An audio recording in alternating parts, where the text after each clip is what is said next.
Welcome to Entreprogrammers Podcast, the podcast for developreneurs, the podcast where you get to be a fly on the wall listening to real conversations of three developers trying to tackle the challenges they face as entrepreneurs.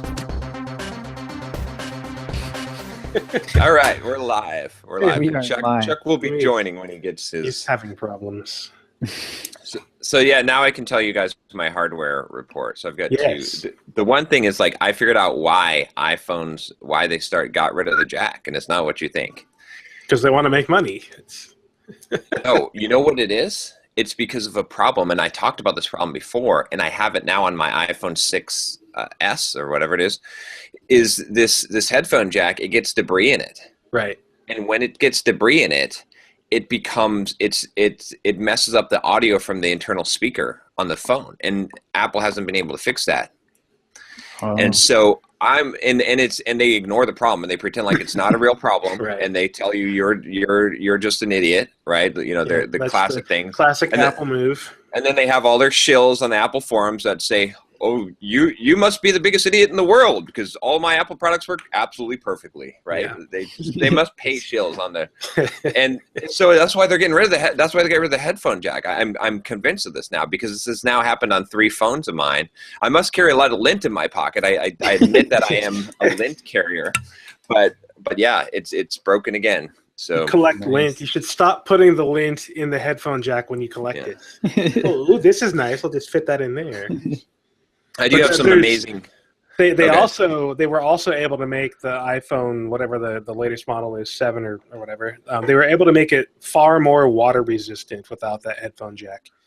Yeah, so they were never able to do that previously because that headphone jack carries an electric current. But the thunderbolt port that they have on there, they can enable and disable the current on that thing whenever they want. But they couldn't do that with the headphone jack. So by only having that one Thunderbolt port on there, they significantly improved the water resistance of the iPhone. Yeah, which is kind of a weird thing to optimize for if you really think about it. Like, there were a number of incidents, a number of lawsuits surrounding headphone jacks and water damage because they used to have the water damage indicator at the bottom of that headphone jack. And if you had any kind of problem with your iPhone, the first thing they would do is shine a light down there and see if it was discolored. And if it was discolored at all, then you wouldn't get your warranty service.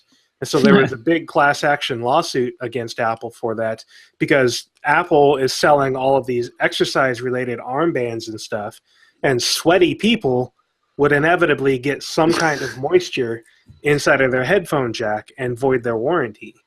And so Apple changed their policy a couple of years ago so that if you do have discoloration in that moisture checker thing at the bottom of your headphone jack, it is up to the employee of the Apple store to determine whether or not it was going to void your warranty. They waterboard you. Yeah, exactly. To determine whether or not you are indeed a sweaty person. Yes. They'll have you run on a treadmill. They're like, no, sorry, dude, for like an hour and a half. They got to do endurance testing. And they gross scrape chick over there. She's sweaty. Rub it on your head. Nice. Well, I just want them to actually release the EarPods. Which they never will. The AirPods, rather. Yeah, the AirPods. I'm convinced they never will. They're just going to keep... They're going to keep pushing it, and then they're just going to say, oh, you know what? Sorry, we're not going to release these. Yeah, I'm completely done. I'm not even wearing an Apple Watch anymore. I've got the Garmin. I'm pretty much done with Apple. I think I'm just going to get a Pixel XL. I think as soon as it comes into stock, I'm not going to chase it down. But on other hardware news, my Surface Book, my ongoing problems with the Surface Book, which again, I'll say that I would love the product if it actually worked. And I have to admit that I am a rare use case for the way that I use the Surface Book because I'm running a widescreen monitor. I've got a bunch of stuff through the USB, so there's definitely. I don't know. Can we hear you, Chuck? I don't know. Yes. Can you hear me? I can hear you. Yes, we can hear you. Yeah, I can hear you. Do I sound terrible? Like I have an awful cold? Yes. Okay, then you're. So with my ongoing battle, I finally was like, okay, I think I tweeted Microsoft like support, and I sent out some email, some tweets and Facebook. I was like, does anyone work at Microsoft, have access to the Surface Book team? Because this is kind of ridiculous. Mm-hmm. And I got a contact from like an elevated support in Microsoft, and he basically called me like on Thanksgiving. Thanks. That's yeah. Great. So they're basically going to return the Surface Book and the dock. So wow, that's pretty good. Like that I'm impressed. That's again, not to I think the product will be good. I think eventually. I think the form factor, I think the design, all that stuff. It's just that it's not working for me. And they offered to like send me new ones and help me with it. So they're definitely trying to take care of the situation. But I was like, look, after futzing around with this damn thing for like over a year and just being frustrated, I'm done. Just take it back, and then I'll stop talking about it every week on Entrepreneur. The anti-sponsor. So I bought this I've got this gaming PC that I custom built from Origin PCs. Nice. And it's like a $4,700 is what the price ticket came to. Yep. But it is like maxed out. It's a 17-inch laptop. It is about 12 pounds. Yep. It has a battery life of about 30 minutes. Yeah, forget the battery life. You're plugging that sucker in. Well, it's got a GTX 1080 in it. Yep. A full power, the highest power graphics card you can get. Quality desktop class processor in a laptop. 64 gig of RAM. Yep. I've got two RAID 0 M2 SATA drives, the Samsung Pro 960s rated in there at 512 each. So they're like the fastest possible consumer grade SSDs that you can have because they are PCI Express. And then I've got two other SSDs in there for another 1.5 gig of storage, or terabytes of storage. Yeah. And I think that's pretty much about it. So I just figure, at this point, it's like, I'm not going to have any problems with this sucker. And if you're going 15-inch, you might as well go 17-inch because portability is already shot at 15-inch. So I'm just going to have a big-ass backpack, and I'm just going to carry that thing. That's it. Yep. I won't have anything else, just the clothes on my back and my big-ass 12-pound laptop. Eric, I think you need to revise your estimate. I think it's 5 minutes of battery life after. Yeah, that's probably more accurate. I have to say that I'm kind of making similar considerations just from the standpoint of the recent announcement from Apple on the MacBook Pros. Mm-hmm. Yep. I'm just not jazzed. I mean, 16 gig of RAM. They didn't really upgrade too much of anything else. I don't want to touch row thing. I want to touch. Yeah. Quote me on this one. Short Apple stock. Yeah. Right. I predicted the Trump win way back when. Now I'm predicting short Apple stock, especially, and they're related because Trump is going to kill Apple. With what he does with China, it's going to destroy Apple's manufacturing. They're going to be done. They're already not innovating, and now their manufacturing chain is going to be destroyed. They're done. Yeah, seems like a real possibility. On that front, though, I finally got my laptop back from Apple, and it's actually working now. After like 3 weeks of nightmarish BS. First, my laptop was crashing, and I couldn't figure out why. They told me it was a bad video card, so I had them ship it off, and they replaced the whole motherboard, the entire main logic board, and they sent me one with a bad Thunderbolt port. Okay. So I get it back, bad Thunderbolt port, screw this. I bought a 2015 refurbished model for $2,600 and got that one set up, started using it, sent the 2012 back to Apple to get that repaired, and then found out that it wasn't actually the video card on my laptop that was broken in the first place. It was the external Thunderbolt hard drive that I have that is dying. And there is an error, a corruption in one particular file that causes my laptop to crash every time it tries to access that file. Oh, wow. And I figured that out because as soon as I plugged in that hard drive to the 2015 model, Oh, it God. started crashing. And so I went through this nightmare of reinstalling Mac OS from the ground up with no profile on it. I didn't import any of my profile or data or anything. I just had a blank, empty default install of Mac OS. I created a brand new user account, attached the hard drive in safe mode, put the thing in safe mode, attached the external hard drive, and it crashed. Okay, it's that external put that on a hard USB drive? I'd like to have that file. Yeah. Yeah. It's crap! I just unplugged my headphones. I'd like to go that to file Starbucks is and plug that 80 in. gigs. It's a virtual machine, a Parallels Yeah, virtual okay. machine. So no, it's not going to go on a USB drive. There's 128 gig USB drives for like That's $15. true. Yeah, that's a good Black point. Friday sale. So Leave it sitting around somewhere. I sent my 2012 back to them. They replaced the main logic board again. They also, surprisingly, replaced the heatsink, the entire heatsink system inside of the 2012. For like the last year or two, this thing has basically had the fan on 24 hours a day and just heating up my room and making it kind of hellish in here. But now my fan rarely comes on. Like doing video right here, I'm typically listening to a jet engine coming out of the back of my laptop. And now, I can hear it, but it's just a little, it's not the kind of jet engine that I heard before. So in the end, my laptop is doing significantly better than it was. I was able to return the refurbished 2015, so I got that fully refunded. I bought a new external Thunderbolt hard drive. Fortunately for me, I had Backblaze.com set up to back up my old external hard drive, so I've got them shipping me a physical hard drive in the mail so that I can get all my files. It's got an 80 gig EM file on it. Yeah. Actually, I don't think it has that file on it, Okay. fortunately. But I've got that coming in the mail so I can get that restored onto my new hard drive. And then once I get that on there, I'll get Backblaze set up on my full system again. But I've got Time Machine and everything up and running, so I was able to restore onto my old laptop and have things up and running pretty quickly once I actually got it back and it was working.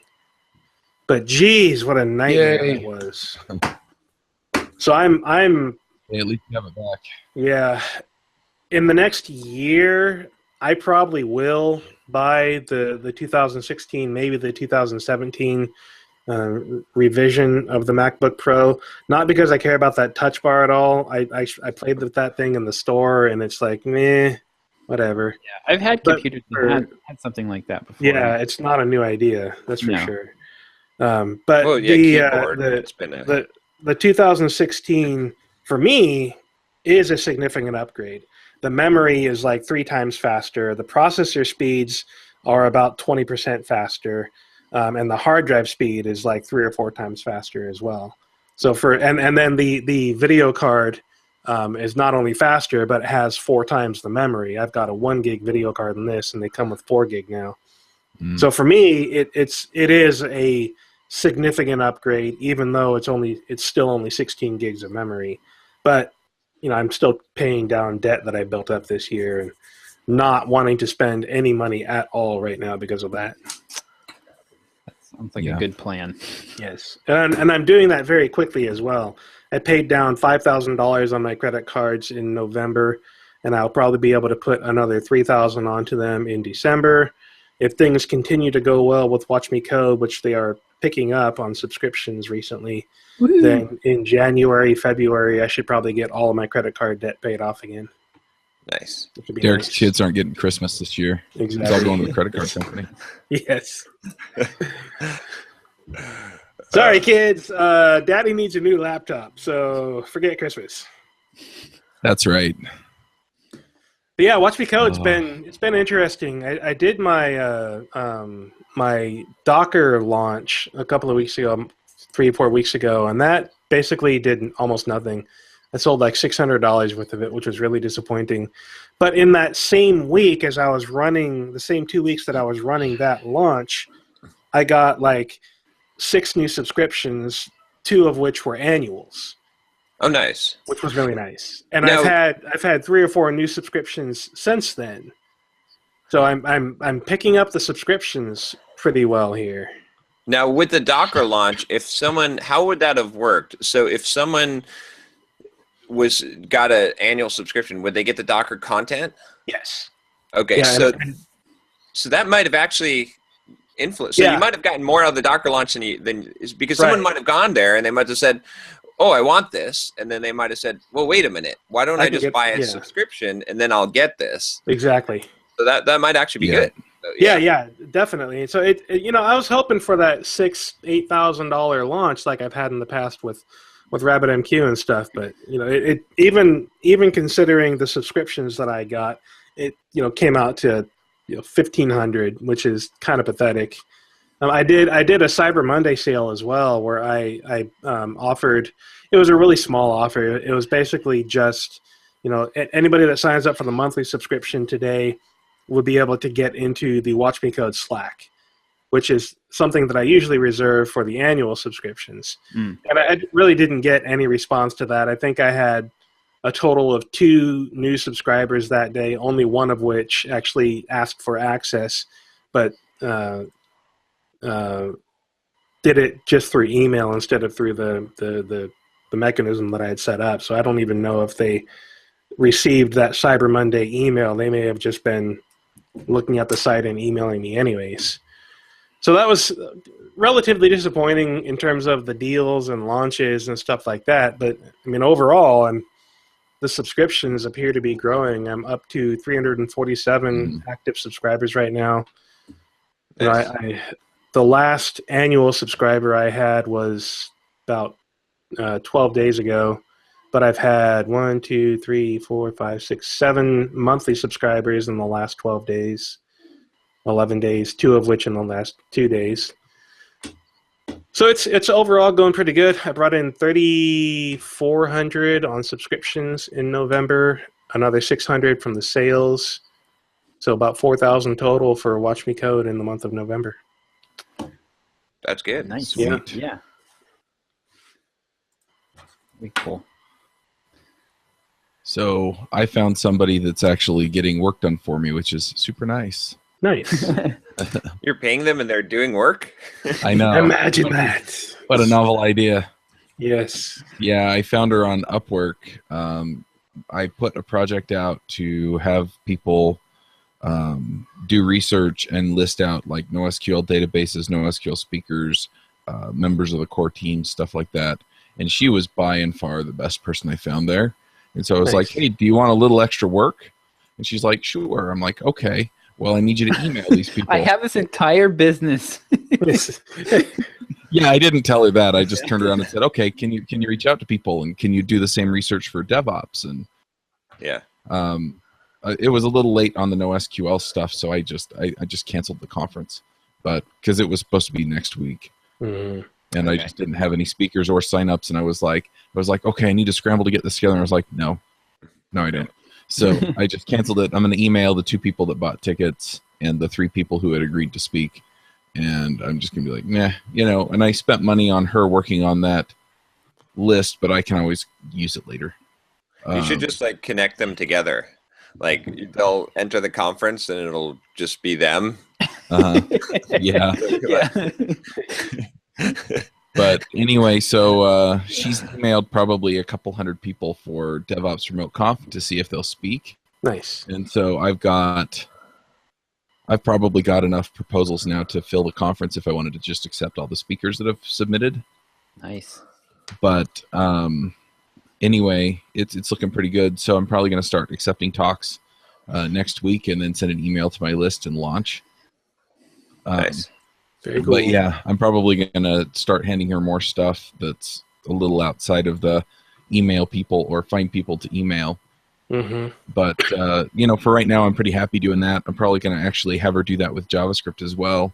Just get a list of people for JavaScript, and then I'll probably just turn around and give her access to my CRM so that she can make sure that if I already have a connection to them, that she can just take advantage of that and start lining up speakers for JS Remote Conf. Which is in March, But if I can get a couple of speakers or half of my speaker lineup listed, between now and the beginning of January, then I think I can sell a bunch more tickets. I can start reaching out to people to promote it. So anyway, it's been really, really heartening just to have somebody I can, because I don't have time to do this stuff. Yeah. And so that's been nice. And then one suggestion on that too is set her up to fail. meaning like don't do any hand holding. Give her very clear instructions, give her a clear deadline, and then that's what I've been doing, and she's just been perfect delivering. Yeah. Yep. Okay. Yeah. It sounds like you found somebody really good. If you can, if they can, if you don't want to, like, if you ever have to ping them back, that's like a huge red flag. So. Yeah, I did warn her that I get twitchy if I don't hear from her every few days. And every morning she's like, I emailed this many people, and here are the people you need that's perfect. To. And Nice. It's real nice. I have her in Slack, and I'm delighted so far. So awesome. I'll probably have her help me get the next 3 or 4 conferences speakers lined up, and then from there I'll start handing her other stuff. And then I'm gonna fire the dirty bastards that edit my podcasts. Hopefully before Tuesday. So I don't know. I don't know if they listen to this. I really don't think they do. But anyway, so I had some issues back in September with them editing. We'd basically say, okay, editor, we need this section taken out, or the speaker would say, okay, I'm going to stop and I'm going to restate what I said so that it's more clear. So, and so one of us would chime in, so it needs to be edited out, and they'd get left in. And so they finally fixed all that and said, oh, it'll never happen again. So we were good for about a month. And then, maybe a month and a half. And then we were having a discussion on Adventures in Angular because Joe and I were the only 2 to show up for the podcast for like 3 weeks in a row.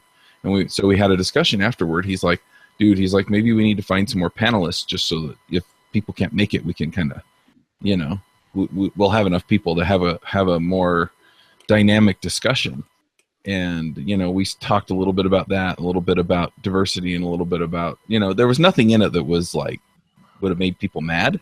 Mm-hmm. But at the same time, it shouldn't have been in there. I end every show the same way. So they should have been able to figure out, okay, the show ended here. Oh, I see. Yeah. Mm-hmm.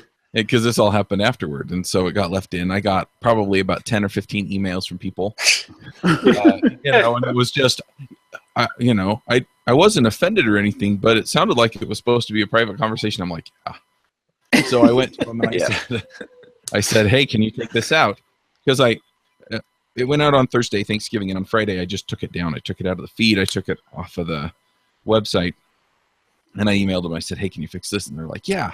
So it shows up back in the feed and stuff on Friday, and so my phone goes and downloads it, and they left it in. I'm like, and so I emailed them back, and I'm like, come on, guys. I'm like, really? I was like, I told you to take it out. You didn't take it out. I was like, I deleted it from the feed. You put it back, like you typed everything back in. You had one job. And so anyway, and so I just got fed up. So I downloaded it. I cut the last 10 minutes off, and then I uploaded it again. And then I emailed them and said, never mind. It's a bonus episode. Yeah. So it's fixed now, and I'm not getting emails about it out about it. The silver lining is that I now have 10 to 15 more people that I can email about opinions on putting on a second episode of the show, because I'm like, hey, if you reached out to me, I feel like you care enough about the show. Right. Yeah. I'm like, I want your opinion on this because this is something I'm thinking about, and so I've gotten more responses to that. But anyway, so I found another company that edits podcasts. I've talked to a few other people. I've tried a few other options, and I think I'm just going to go with them for now. And anyway, so I'm trying to decide at this point. For one, when I signed up in August, I paid for a full month. I got about a half month's worth of work, and we were discussing how to compensate for that. And so I think I'm just going to work that out so that I can, I can basically quit them early and we'll just call it even. Mm-hmm. Yeah. And, all that stuff. But yeah, so I'll probably have them edit the next week or two's worth of episodes while I get this other company geared up. And I'm going to start recording the second episode of JavaScript Jabber and Adventures in Angular every week next week. And so they will have been working on my podcast for 2 weeks by the time I roll everything else over to them. And so I'll have a pretty good idea of the process and stuff when I do it. I really think this is we'll see how this one works out, but I really am of the mindset that this is something that you should own in-house, that you should have the podcast, because this is your bread and butter. This is your secret sauce. This is your core competency is the podcast. So to me, it seems like you should invest the time to just build up your own team of podcast editors and transcription, kind of, to get that and develop your own process for doing it. That'll be really efficient because you have high standards, and you can put in a process that this is how we do it. We go through, we listen to the whole thing, we take out the thing, and you can have a checklist, and then you can train people specifically how you want it done and improve on that process. And that, whereas. So I've thought about that, and what ultimately made me decide not to do that right now is the fact that I just don't have time to train people now. I'm trying to get other stuff done for the conferences and other stuff done for some of these other things. I am considering that for future. Yeah. We'll see.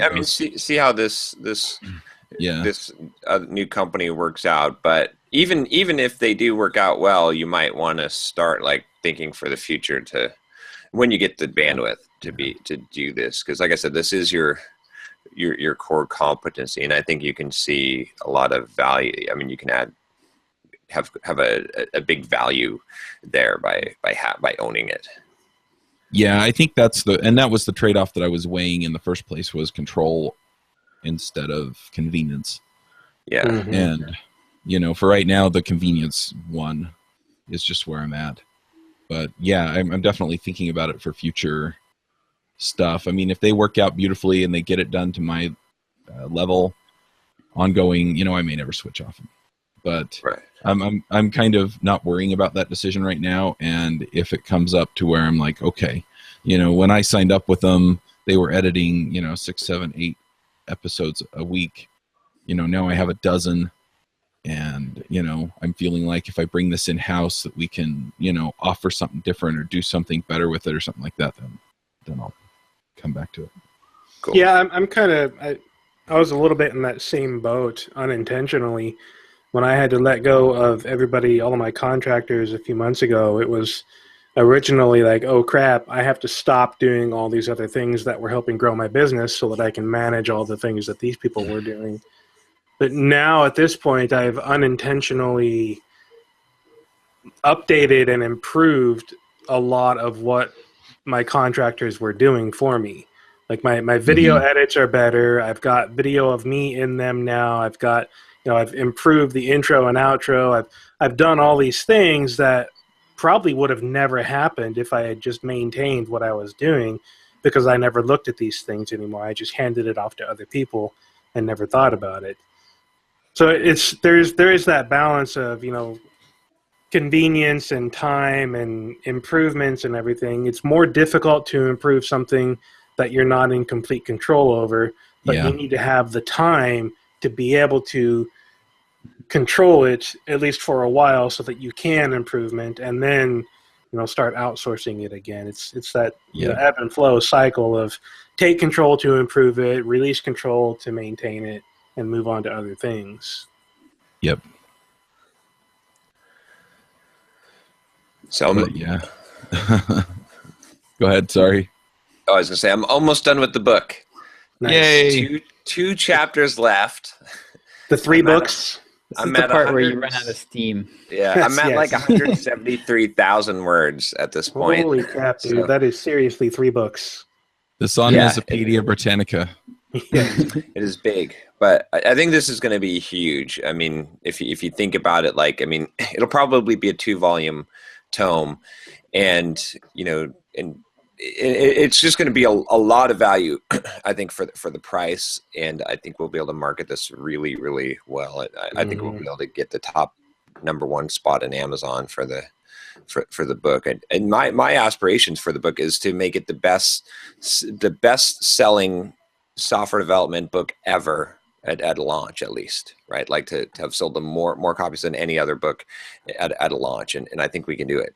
Honestly, I think we've got the reach, and I think we've got the since it's such a wide appeal, and we've got the history and the marketing skills with Josh to be able to slam dunk this thing. So I'm pretty excited. I think we'll really be able to. This is going to be something that I feel like this alone could double the business. Nice. It's going to be huge. It is huge, John. It is huge. You can beat someone physically large. You can use it to jack up your car and change tires. So yeah, and then we're working on the podcast. We might get some help. We're trying to work on getting some help, bringing on someone else to manage the podcast awards, which I think will be cool. Software Developer Podcast Awards. I was actually thinking if that works out too, we could do the same thing with books, or in some other type of resources. Mm-hmm. But I think that one will be potentially huge. And then we did our Black Friday sale, our Cyber Monday sale, and I think what did we end up, like 14, 15? Yeah, I think it's going to be around 16 actually. So okay, all told. So and those, that was on the heels of I wasn't really sure what to expect because we just did that product launch like 3 or 4 weeks ago. So so we had we don't have final numbers yet, but we had but far and away the biggest month ever for Simple Programmer. Wow, so, awesome. Yeah, the biggest month previously, I think, John, correct me if I'm wrong, but I think the biggest month before was the 10 Steps launch, probably. Yeah, because that was around 45,000 for the launch, and then you would have had some other income, and this is going to be, I think we're going to be over 70K. Jeez, for the month somewhere. Yeah. So, holy cow! I mean that's more. That's how much Watch Me Go brought in total last year was 70, and I'm hitting like 40 this year. Now we've got a lot of overhead. It's not like pure oh no, profit. I get that, but revenue. I mean, I've got overhead as well. Yeah. So we're finally. Looks like we at least month to month we're above milestone 1, which for me will mean a nice little pay raise. Yeah. We haven't hit, so it has to hit. We set it up so that there was a rolling average because of months like this, so that it has to, the rolling average of 6 months has to be above like 26,000, I think was our target. And because otherwise it would be like, hey, John, big sale. Hey, company now. Yeah. I think we're pretty much on the way. I think we're pretty much going to see, as long as, the only variables there are really if we can keep the sponsorship. But I think we have a system in place now. We have a media kit, so we can gain a different sponsorship if we need to. I think Hired is pretty happy with my ad rolls. Yeah, we get occasional emails from Noah as our contact there, and he's like, he watches all the videos because we give him the links to the videos, and he like, he's been enjoying them. So there was one video where I was like, I wasn't sure how Hired was going to react. I'm like, fuck it, it's me. I'm just doing what I'm doing. And I was like, I started the video and I was like, I said, we don't have very many sponsors at Simple Programmer. And, part of it is because we're really selective. And part of it is because a lot of sponsors don't want to sponsor someone who's a racist, bigot, sexist like I am, so like, or maybe how people think I am, but so it's awesome that Hired is able to see through the bullshit. Well, I'll just point out that when I get called those things, usually what it boils down to is you did something that I don't agree with. Yeah. Yep. So, yeah. But yeah, so I think we're going to be on track to be able to hit that and to maintain that level. I mean, one of the things that really lifted things is I'm surprised how much it has is the one-time offers and the upsells. Like we put funnels in everything. Every time someone buys something, we give them an option to buy something else and choose something else. Yeah, choose something else. and I'd say our overall conversion rate on that is around 10%, right? If you average yeah, it might be a little higher than that. Yeah, and our I did the math, and it's about a 25% product revenue boost for us. Nice. Yeah. So yeah, that has been a huge win, and they're not even. I mean, the offers are not even optimized. They're not even like super related. They're just like, it's just like, we have this other thing. Would you like to buy that too? And yeah, it's working. So Nice. Yeah, we revised the blogging course workbook now too. Josh has got ads, I think. Well, we need to see if we get revenue from them, but the conversion, our price to convert seems to be where we can make money from that. So yeah, I'm spending $100 a day right now doing AdWords testing, and I'm getting signups. We're getting signups for, my target was to get them under $7, basically, like a new subscriber for less than $7 on AdWords.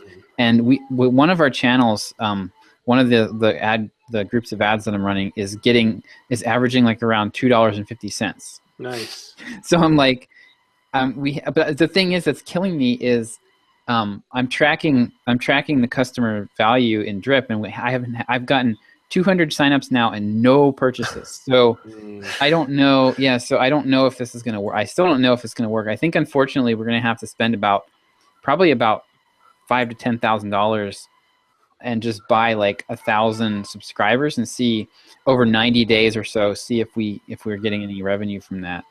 But which is like super nerve wracking, but you got to consider, though, that people that are going to be in on those ads are probably considerably more cold than the average sign up.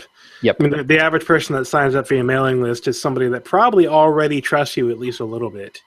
And these are going to be people that like, well, okay. Yeah, exactly. Yeah, we've got I'm doing some remarketing, so people that come to the site, I'm chasing them around the internet with ads, and those are doing fairly well, but the the one, I'm not going to say what it is, but the one site in particular is killing it. Like we're getting really low cost, and I'm not going for cheap traffic. Like these are we're paying like 80 cents a click, but they're converting at like 15 to 25%.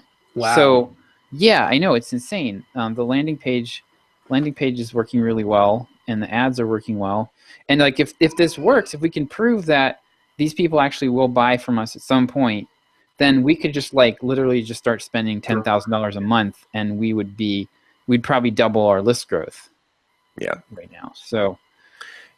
Yeah, and if you can make even a decent profit, or even if it's not a huge amount, but just a little bit above break even. Yeah. Just the list growth that you're getting, because there's depth there, because you'll have long tail value from those customers. Even if you can make it on the front end, just cover your costs and make just a little bit of profit, then on the back end, long tail, it'll be highly profitable. Yeah, because we've got so many. We got like several more product launches coming down the pike. So. But so I'm excited. I think I talked about, so a guy named Dan reached out to me a few weeks ago about Sublime, and he wanted to do an affiliate offer to my Sublime list. Yeah, and you told him, how about you're on the list? Yeah. How about if you just can run it? So we've been working together now on this for a couple weeks, and I think this is going to work. I mean, we're basically, what we did is he had a book. He had a $29 book, and I was like, okay, here's what we're going to do. You're going to turn that $29 book into a $99 video course, and we're going to do a full-scale product launch. And this is like our pilot for this, to see if. So basically, he's not going to put really any more work into it.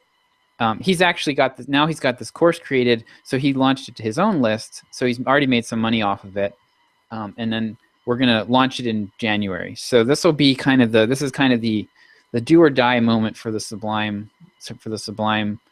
audience. If this doesn't generate a nice chunk of revenue, then we'll probably just pull the plug, because at that point it's not worth keeping the list around. But yeah, he's done. I mean, he was super excited about it, and he cranked out. He made the whole video course in like 2 weeks, and the quality seems to be pretty, like, really spot on. And now he's working on. I have him writing emails. Nice. Nice. Yeah, he's doing all the marketing. I'm basically just overseeing the whole thing and telling him, okay, this is next step. Yesterday we met. We planned out the whole launch. So he knows what his marching orders are. And so yeah, I'm kind of moving. I'm seeing myself moving into a role where I'm going to be more direct, like, kind of like a creative director almost. And because to scale this up, like I need to clone myself. And so because we're going to have, like, we've got another guy who's working on an intro to JavaScript course that we're going to launch, that we're going to white label to our list. And I really don't want to have to write all the marketing for that. So I'm looking to train some people, but. Yeah, and that's the big scalable idea, I think. In fact, I was just reading a really good book called Inevitable, and he talks about in that book about how you go from a product to a platform. And a platform is where it's at. Like Facebook is a platform. Facebook doesn't produce their own content. You produce the content for Facebook. YouTube is a platform. YouTube doesn't produce their own content. You produce the content for YouTube. Even Google is a platform, right? You produce the content. Google makes money off of your content. And so the idea, I think the big idea for a simple programmer is to move to a platform where, I'm just a person producing content on that platform. Maybe the spokesperson or the strongest voice on the platform, but we have other producers that, we're the publisher or the platform model. And I can see two ways that it works. One of them, the Sublime Text idea, is that we have subsidiaries where, this is a different property, a different logo, different branding, and someone is taking over that for us, but we're taking our process and our methods, and we're copying it there. And so we're getting the benefit of that sort of franchising, basically. And then the other one is the direct publisher model, where we're branding things with Simple Programmer and we're white labeling them, like we're going to try with this JavaScript course. And I think both of those are the direction that we have to go in the future in order to be able to really scale up and take it, because we can only go so far when everything is relying on my content, because I'm already producing like a ridiculous amount of content. I can't really up that any more. And so I think this is, we've got to figure out ways to make this work. And so they'll be interesting experiments. I mean, one way or another, we'll find our way to the platform, but hopefully this will work. I think this makes a lot of sense, and this is a good deal for everyone involved in this case, because now that we have the reach, I think we can actually become that platform. And if we can have these subsidiaries where we're basically putting someone in charge of a list or a group and giving them our process, and Josh is doing the coaching to get them to become that person, the spokesperson for those other properties, and splitting the profits, I think that's a really good scalable model. So yeah, I'm gonna warn you a little bit on something here, and I haven't run into this problem, but a lot of people are coming to Simple Programmer specifically for your voice, John, and for what you're putting out there.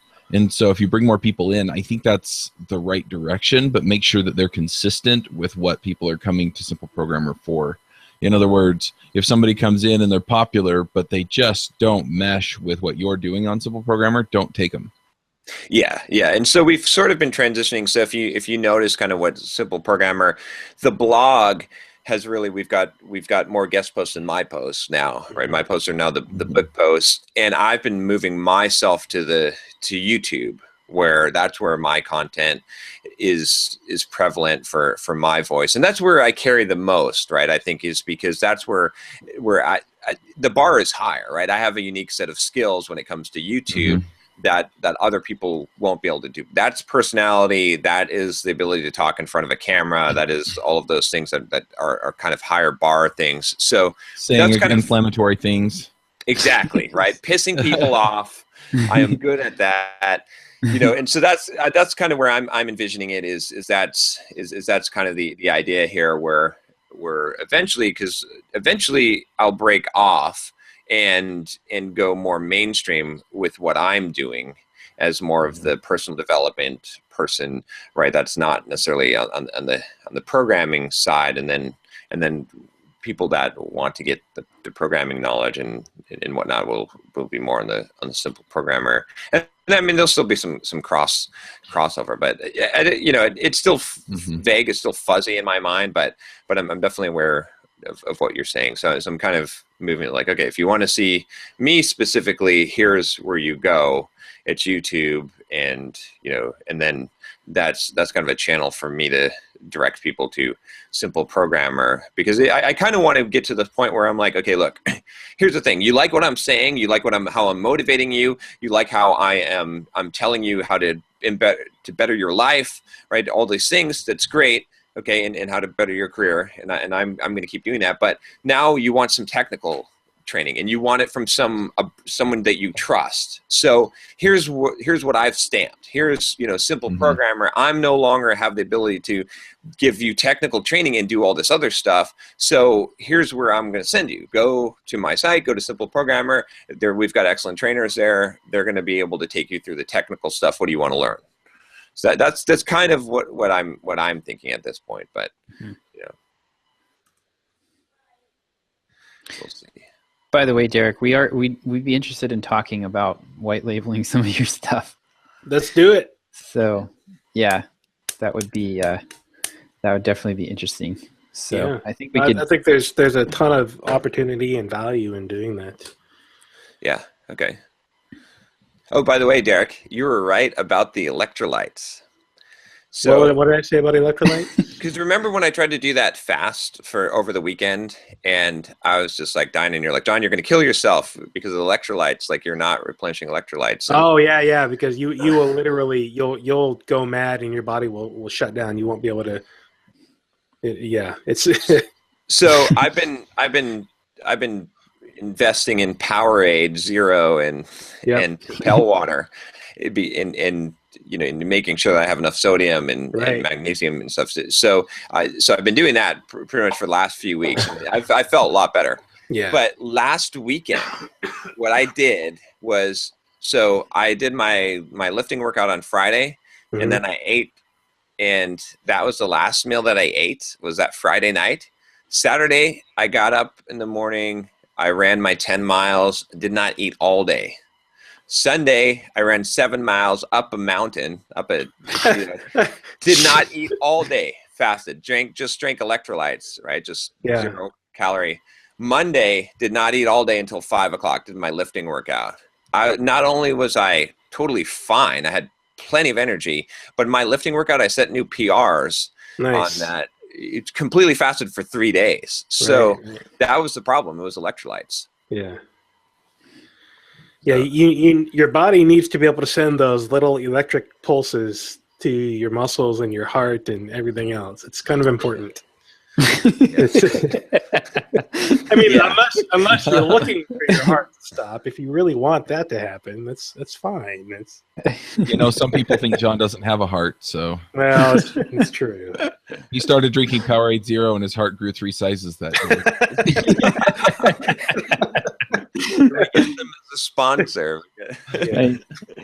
But so it's actually so that was my big. That's the longest fast I've done with that level of workout. I mean, I essentially ran 17 miles, a bunch of them straight up a hill, and did a 2-hour lifting workout, all completely fasted. So I'm actually probably this weekend going to be doing the same fast as I'm experimenting with this. And see how that works. So I don't know, but I feel fine. That was totally. I was watching my heart rate the whole time too, just checking my vitals to make sure that I'm. And it was totally different than last time when I wasn't up on the electrolytes. So that must have been the problem.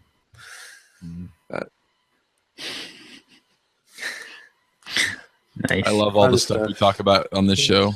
Yeah.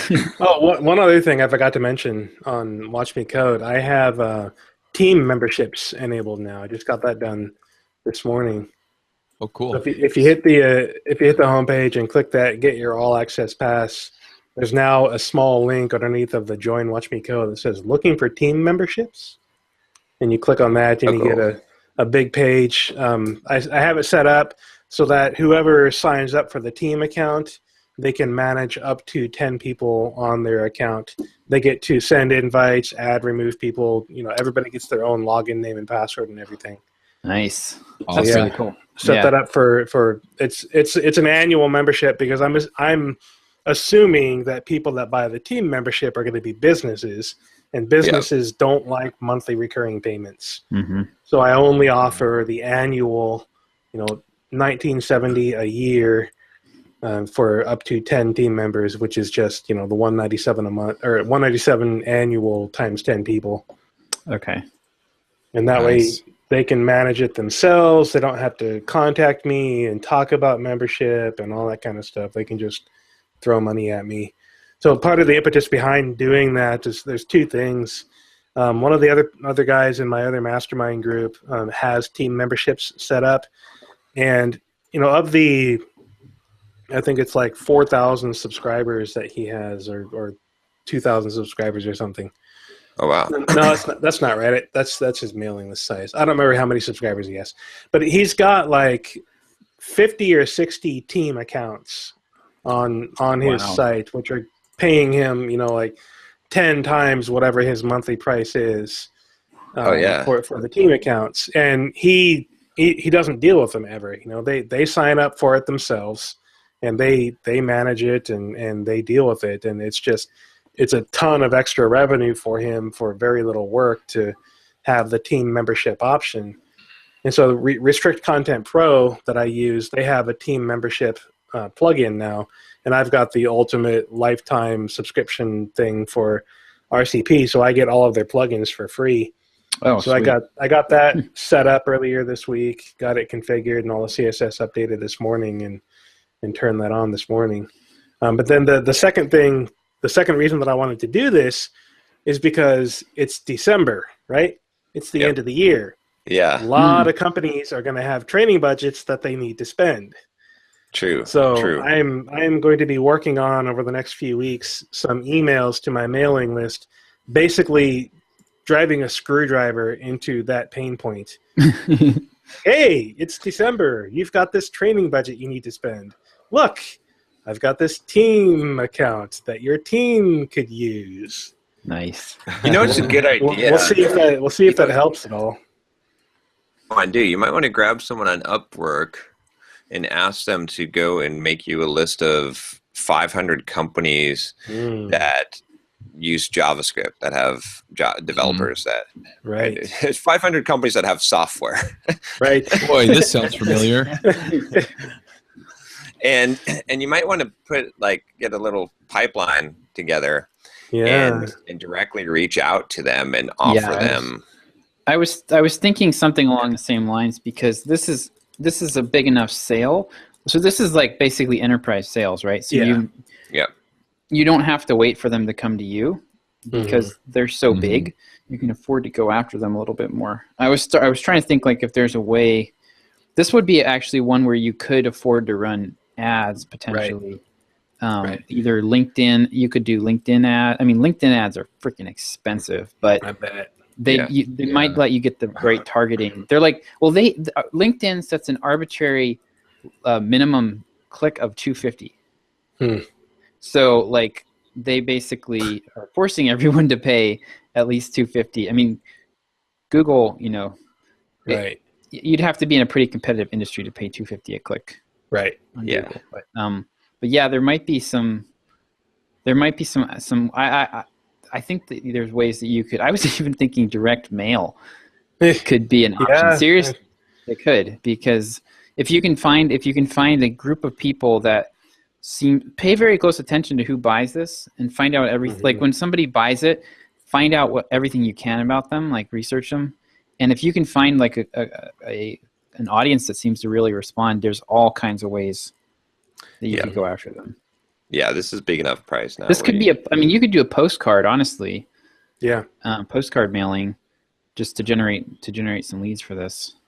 Postcard? What in the heck is a postcard, you say? Yeah. There you go. And I got these beautifully made postcards. You can't see it in this light very well. Nope.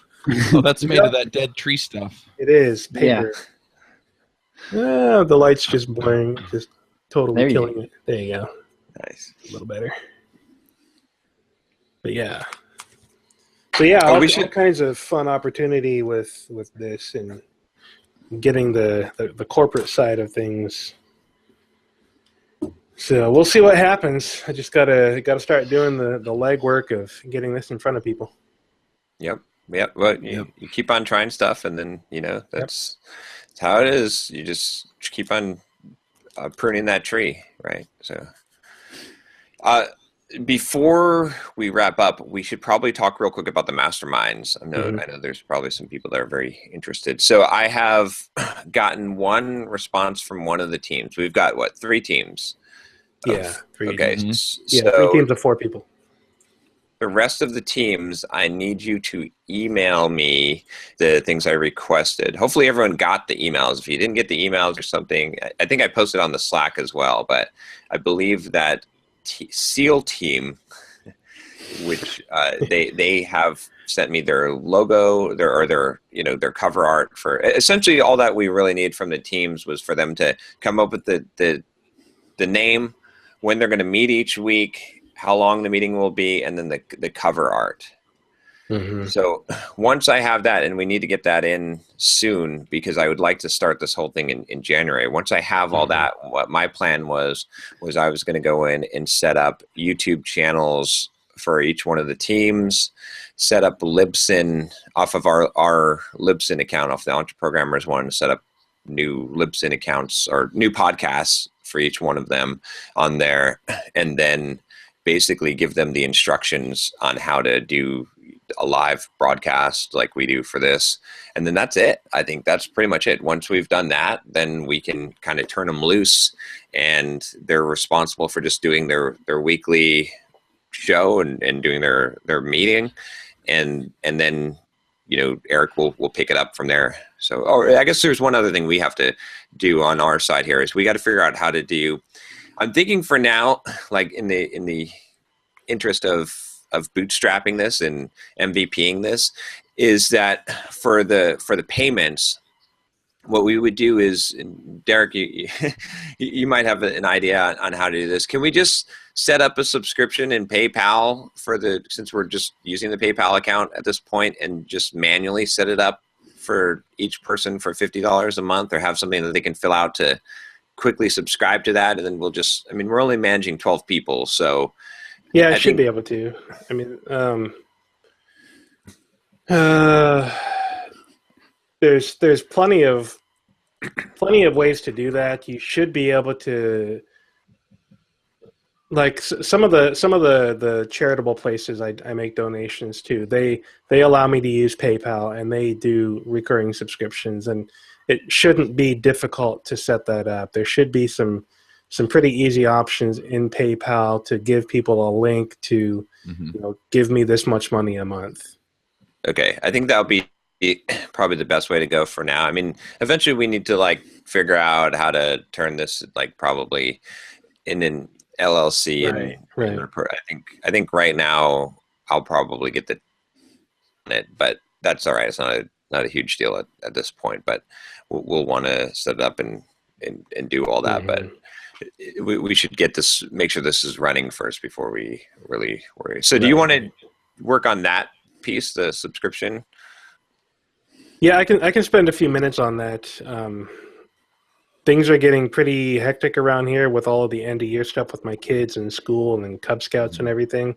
So I don't have a ton of free time available, but I should be able to look into that fairly easily. Okay, and I'll take care of the part for the teams for getting the iTunes and all that stuff set up for each one of their podcasts. And is there anything else that we're needing to do here? Am I missing something, you guys? Not that I can think of. Okay. I'm sure there will be stuff, but we'll just kind of have to play it by ear and figure it out as we go. Okay. Yeah. I guess okay. I guess we'll see, and hopefully the goal is January. I think is we can get all this stuff done, and so right now I think the biggest thing that we're waiting on is just the rest of the teams. Like I said, once they send me all that stuff and get their stuff in order, then we can go with it, and then we'll just play it by ear. We'll figure out what needs to be done and get this going. Once we get this going smooth, it shouldn't be much for us to maintain. Right. Right. Cool. Rock on. Thoughts for the week?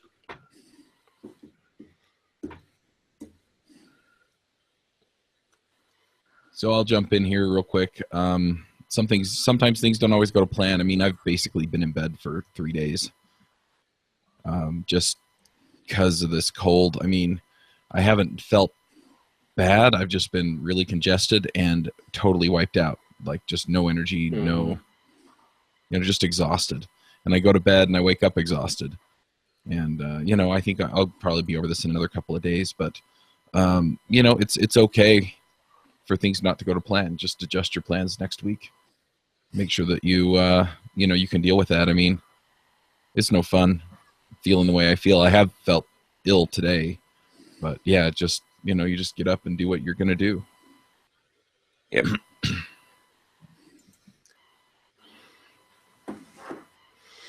I guess my thought for the week would be don't stop tweaking all of the knobs on your business. Stop twerking. Don't stop twerking.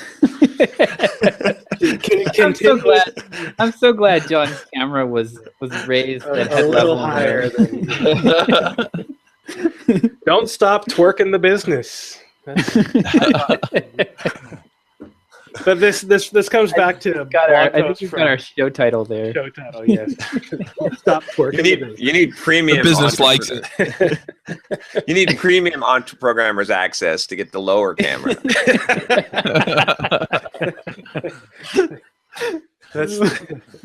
Oh man.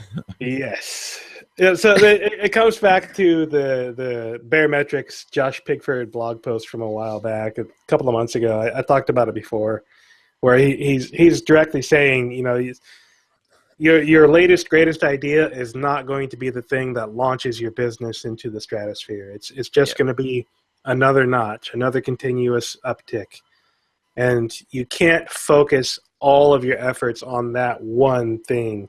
You have to continuously work every aspect of your business in order to shift every aspect of your business in the right direction. And it's that cumulative effort that moves your business forward. And I'm continuously seeing that play out to be true. Mm-hmm. Like John said earlier, I sent out all those emails about Docker and everything, and I didn't sell very many of those individually, but I did get a few subscriptions that may have very directly been correlated to sending out those emails. So there's all these different aspects that play into each other, and you just keep pushing forward, continue tweaking every one of those knobs. You want to get from here to here. Well, how many different knobs do you have to tweak in order to get there? It's never just that one. It's never just enable team pricing. It's, enable team pricing, send out the emails to your list, start looking for these new market opportunities, do all these different things to continuously twerk the business. Yeah, that's great. That's actually basically what I've been doing for the last 6 months with Simple Programmer. Like, I basically have increased the revenue probably about 4x to 5x on product revenue since I started working with John, but it's been like $200 here, $500 there, and it's like maddening. It's funny, like I was just thinking, like we were talking about the other day about how many different processes and things we have in place, and it's like when you try to explain to someone what we do, it's a whole shitload of stuff. Like it like all like from the blogging and how the blogs, and then we put in affiliate links, and we do the YouTube videos, and we do that, and then we do the upsells, and it's like all this stuff, but they were just these little things that we added, like, from the email courses, and they just keep on evolving. And so we end up having like all of this stuff, and then cumulatively it ends up being huge. But it's like tons of little tiny improvements, little tiny pieces, processes that we put in place over time, and we just keep on building them. We keep on coming up with new things, and some of the stuff works, some of it doesn't, some of it moves the needle a lot, some of it moves it a little, but it all kind of comes together. Yep. Good stuff. Do the twerk, baby. Do the twerk. Twerking it. Nice. I think mine will be, no matter what, something's going to go wrong. just deal with it. Like, so this week, we did our Cyber Monday sale, and I was, we tested all. We have a new process now because of our last sale where I screwed up the links multiple times. Now we test all. We have a new process where I send John the emails. He tests them before we go live. Everything. So we did that this time. I felt really good about everything. Emails start going out, and we just start getting, like, after the third email, we just start getting flooded with people like, I bought this last year. Why are you bugging me about this? And so I'm like, I segmented out our customers. I don't know what's going on here. So I finally dug into the segmentation, and I had renamed the tag in Drip. So it was, the customer segment was pointing to 0 people. And so I emailed all of our customers who'd already bought the product along with the rest of the list. And it's just, so now I have I've started a wiki page for sales and product launches where I'm just documenting all this stuff. And so dig down into the segmentation and really, like, actually go in and look at all the segments and eyeball them. Does 1,000 people make sense here? Or, does 0 people make sense here? Probably not. Mm-hmm. But yeah, I mean, even so, like, you can try to be, I don't know, there's always something. So that's just how it goes, and you can't let it get you down. So, yeah. Nice. See, I think mine for the week is going to be suck it up, Buttercup. It's twofold. I mean, because at one point during this week, I think I was like, I didn't want to do something. I didn't want to run or something. And I was actually feeling sorry for myself.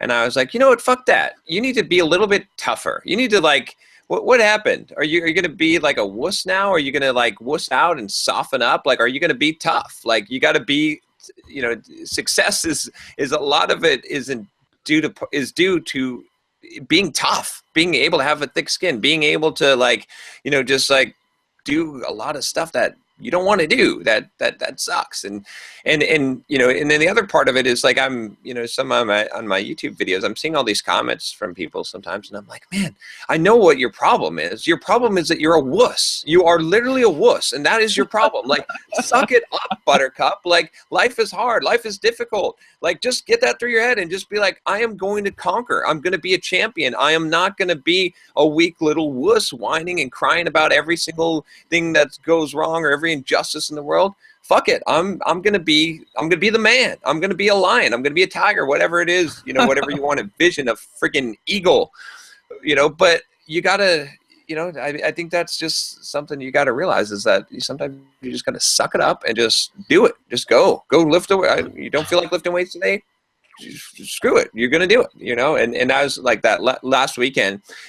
When I did that fast, that's what I was telling myself, like, because I was like, I started rationalizing in my head. I was like, because I committed to doing this thing, I was like, I'm going to do the fast, and then, like, Saturday night, I'm like, maybe I should just do one day, and then I was like, no, you know what, you're such a damn wuss, John. Like, you said you're gonna, what is it, like, you're gonna your life is gonna be over because you didn't eat on Sunday because you one more day of not eating. Like, really? Come on. Like, you can't make it through one friggin' day.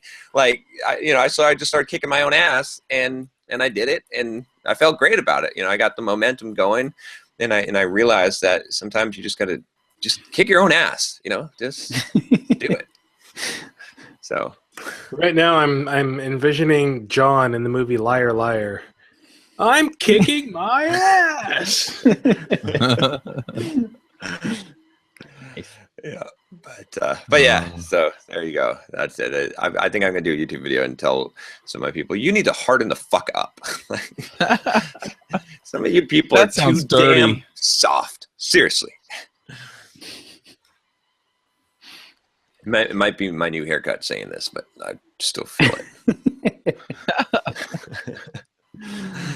All right, guys. All righty. Same time next week. Yep. Rock on. All right. I'll talk to you guys later. See ya. Yep. Bye. Wanna start a business, but you just know how to code. Listen to John, Josh, and Derick as we figure it out. We are the Entre Programmers, and we'll teach you straight up to be defeated.